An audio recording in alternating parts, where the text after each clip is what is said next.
Kembali lagi di Waktu Indonesia bagian gadget bersama dengan saya Abdan Al-Khair. Seperti biasa di hari ini kita akan menghadirkan berbagai macam berita-berita paling update dan terhangat seputar dunia gadget, sosial media, internet, dan kawan-kawannya. Bersama dengan saya Abdan Al-Khair, kita mulai berita yang pertama. Berita pertama kita mulai dari Rusia yang akan menghadirkan aplikasi pesaing TikTok. Dalam waktu dekat, Rusia akan menghadirkan aplikasi pesaing TikTok yang diberi nama Ya Molodets yang berarti saya hebat. Aplikasi tersebut dibuat oleh salah satu perusahaan media terbesar di Rusia yang dikontrol oleh raksasa energi Gazprom. Aplikasi yang nantinya mendukung video pendek berformat vertikal layaknya TikTok tersebut dikembangkan dengan dukungan dari Innopraktika, yaitu organisasi yang dijalankan oleh Katerina Tikhonova yang diduga sebagai putri dari Presiden Vladimir Putin. Nantinya Gazprom Media akan memanfaatkan software layanan tersebut untuk mempercepat proses pengembangan layanan video terbaru untuk blogger di Rusia. Dan menurut kabar yang beredar, aplikasi pesaing TikTok asal Rusia tersebut akan hadir dalam waktu 2 tahun mendatang. Kalau hadirnya masih selama itu, saya rasa mereka pasti bakal kalah pamor sama TikTok ya. Apalagi di Rusia gue yakin gak ada tuh orang yang bilang ganteng doang, nyebut cewek depan gang. Apple secara mengejutkan membagikan iPhone spesial untuk para hacker. Hal ini dilakukan guna menepati janji Apple untuk para hacker white hat alias peneliti keamanan yang terdaftar dalam program SRD atau Security Research Device. Sebuah program yang dibuat oleh Apple tersebut sengaja dibuat untuk meningkatkan security bagi semua pengguna iOS dengan cara merekrut peneliti keamanan untuk menguji keamanan sistem operasi dan perangkatnya. iPhone yang diberikan kepada hacker pun bukan produk yang dijual di pasaran, melainkan iPhone spesial yang dimana para peneliti bisa mengakses sistemnya jauh lebih dalam. Dan yang perlu kalian ketahui, iPhone spesial tersebut tidak menjadi hak milik para hacker melainkan tetap menjadi milik Apple. Dan iPhone spesial tersebut tidak ditujukan untuk pengguna sehari-hari melainkan hanya untuk disimpan dan digunakan untuk keperluan mencari celah keamanan. Inilah salah satu alasan kenapa iPhone begitu mahal harganya, karena memang Apple sangat amat menghargai privasi dan keamanan bagi para penggunanya. Tapi jadi pertanyaan adalah, kenapa yang 19 detik kesebar ya? Berita selanjutnya datang lagi dari Apple yang dikabarkan akan membuat produk mobil listrik yang akan dikembangkan di tahun 2024 mendatang. Sebenarnya sudah sejak lama Apple digosipkan akan memasuki dunia otomotif. Bahkan dari laporan yang ada, pertama kali Apple ingin berkiprah di dunia otomotif pada tahun 2015 lalu. Beberapa analis pun berpendapat kalau bisnis dunia otomotif sangat berpotensi jadi pasar baru Apple. Tapi juga banyak yang berpendapat kalau dunia otomotif investasinya akan terlalu besar dan margin keuntungannya tidak terlalu banyak. Akan tetapi para investor sudah mendesak Apple untuk membuat kategori produk baru seiring stagnansi penjualan Apple. Gokil! Gue sangat menyukai keputusan Apple yang ingin melebarkan lini bisnisnya ke produk otomotif. Apalagi kalau misalnya mereka pengen bikin semacam mobil listrik ramah lingkungan ya kan. Tapi pertanyaannya apakah nanti mobil listriknya include sama charger juga atau tidak nih kayak iPhone 12? Berita mengejutkan lagi-lagi datang dari Rusia yang dikabarkan akan melarang Facebook, Twitter, dan juga YouTube.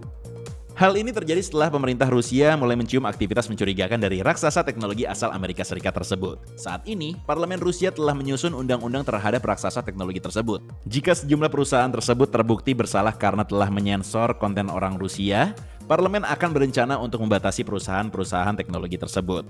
Bukan hanya Rusia, bahkan Inggris pun telah mempertimbangkan aturan untuk mengatur perusahaan-perusahaan besar tersebut. Untung yang diblokir itu YouTube, Twitter, sama Facebook. Nggak kebayang kalau misalnya Ome TV ikut diblokir juga cuy. Kasihan dong orang-orang yang suka bikin video call sama orang Rusia di Ome TV gitu ya kan.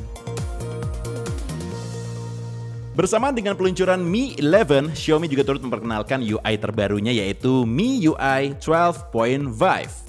Penerus sistem antarmuka MIUI 12 tersebut membawa sejumlah peningkatan mulai dari segi privasi, keamanan, kecepatan mengakses aplikasi, bahkan bisa menghubungkan HP dengan komputer Windows. Tampilan dan desain MIUI 12.5 pun dirombak, bahkan Xiaomi memberikan efek transisi yang mirip seperti sistem operasi iPhone yaitu iOS. Kemudian, bloatware pada MIUI 12.5 juga diklaim lebih sedikit dibandingkan dengan sistem antarmuka lainnya. Lalu untuk fitur-fitur terbarunya antara lain ada motion effect, transisi HP ke laptop, super wallpaper, notifikasi suara, touch response, peningkatan privasi, dan sticky notes. Gila, ini gue ngebayangin ini pasti bakal makin canggih banget sih. Xiaomi bikin HP dengan harga low budget tapi makin canggih, makin keren segala macam fitur-fiturnya. Tapi tidak ada gunanya kalau misalnya ternyata tidak ada yang ngechat.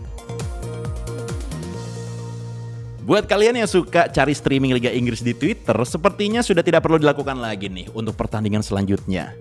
Pasalnya, pengguna Telkomsel saat ini sudah bisa mengakses Mola TV melalui layanan Maxstream dari Telkomsel. Telkomsel menyediakan paket bundling premium yang meliputi kuota data dan akses berlangganan Mola TV.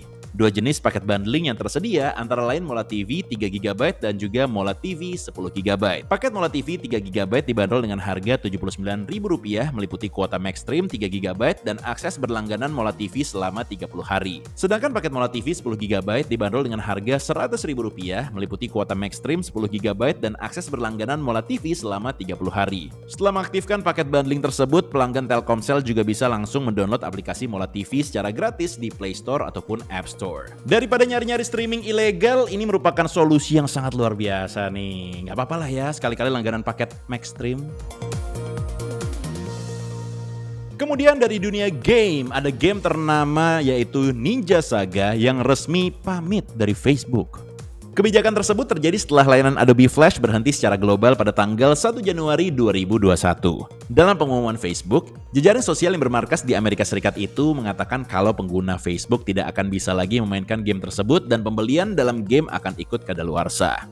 Walaupun sudah tidak bisa dimainkan di Facebook, akan tetapi game yang sempat tenar di tahun 2010 tersebut masih bisa dimainkan di situs www.ninjasaga.com. Dan buat kalian para kids zaman now yang tidak tahu tentang Ninja Saga, ini merupakan sebuah game bergenre RPG yang diperkenalkan pertama kali pada tahun 2009 lalu yang dikembangkan oleh Images Entertainment Limited. Ini kalau trennya ke depannya makin banyak game-game yang bubar ya, agak ngeri sih. Ini tahun 2013 aja Pet Society udah pamit. Sekarang Ninja Saga. Bayangin aja dulu kalau tahu-tahu Mobile Legends bubar. Beuh, alangkah beruntungnya Anda yang sudah menghabiskan uang jutaan rupiah untuk beli diamond.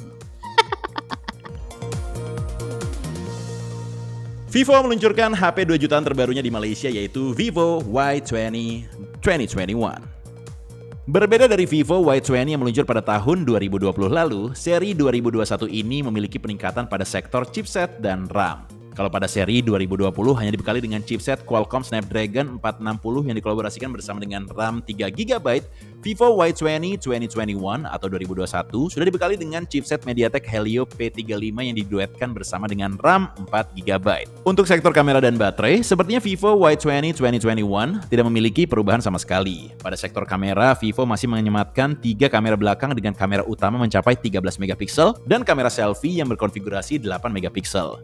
Sedangkan pada sektor baterai, Vivo juga masih menyematkan baterai berkapasitas 5000 mAh. Buat harga 2 jutaan dengan spek yang ditawarkan, menurut gue lumayan lah, pasti bisa bersaing di kelasnya. Apalagi gue yakin pasti Vivo, gak mungkin lah chargernya gak dimasukin dalam box.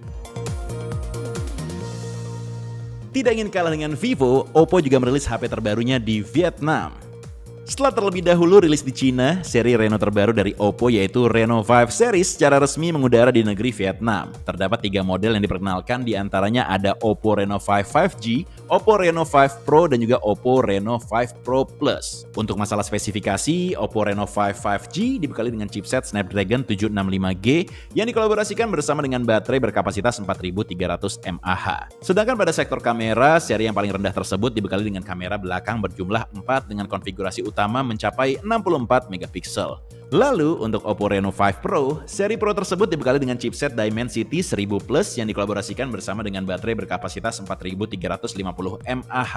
Dan untuk sektor kamera, seri Pro tersebut memiliki jeroan yang sama dengan seri regulernya. Sedangkan untuk spesifikasi Oppo Reno 5 Pro Plus, Oppo menyematkan chipset Snapdragon 865 yang dikolaborasikan bersama dengan baterai berkapasitas 5000 mAh. Lalu pada sektor kamera, seri Reno tertinggi tersebut dibekali dengan 4 kamera pada bagian belakang dengan konfigurasi kamera utama mencapai 50 megapiksel. Persamaan dari Oppo Reno 5 series tersebut terletak pada teknologi fast charging, di mana Oppo menyematkan teknologi fast charging 50 watt pada ketiga HP terbarunya tersebut. Akan tetapi, spesifikasi tersebut belum secara pasti akan sama dengan Oppo Reno 5 series yang akan meluncur di Indonesia pada tanggal 12 Januari nanti. Ini gue yakin pasti bakalan laku keras sih di Indonesia. Terutama kalau misalnya salesnya itu bakal pakai jurus genjutsu sales Oppo. HP fenomenal dari Xiaomi yaitu seri Poco akan hadir kembali di tahun ini, di tahun 2021. Setelah sukses dengan Poco F1 di tahun 2018, Xiaomi juga kembali mencatatkan beberapa rekor dengan seri Poco terbarunya yang rilis pada tahun 2020, yaitu Poco F2 Pro. Walaupun pada kenyataannya Poco F2 Pro bukannya suksesor dari Poco F1 karena dibanderol dengan harga yang cukup mahal ketimbang dengan Poco F1. Namun kabar gembiranya, pada akun Twitter resmi, Poco mengumumkan kalau pihaknya telah mengerjakan suksesor sebenarnya dari Poco F1 yaitu Poco F2 yang dikabarkan akan hadir pada Oktober mendatang. Menurut rumor, Poco F2 nantinya akan dibekali dengan chipset gaming besutan Qualcomm yaitu Snapdragon 732G yang dikolaborasikan bersama dengan baterai berkapasitas 4250 mAh.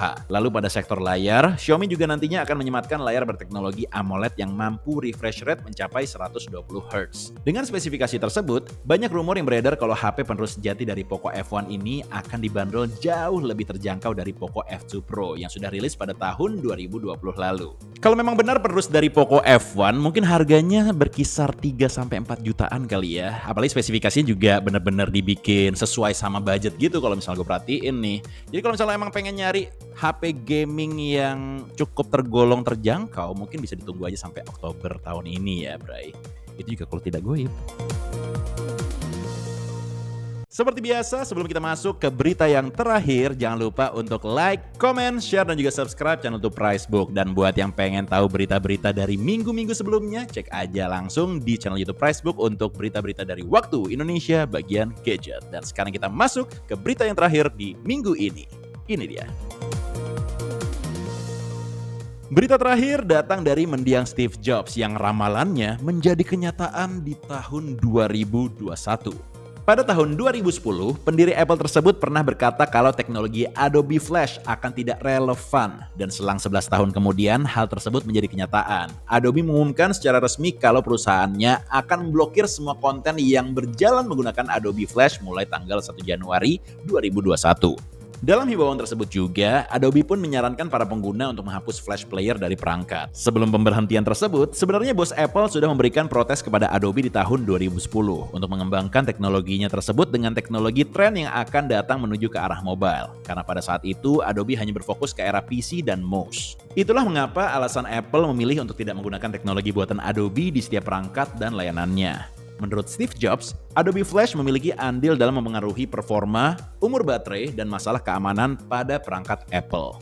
Ternyata seorang bos teknologi itu bisa meramal juga ya.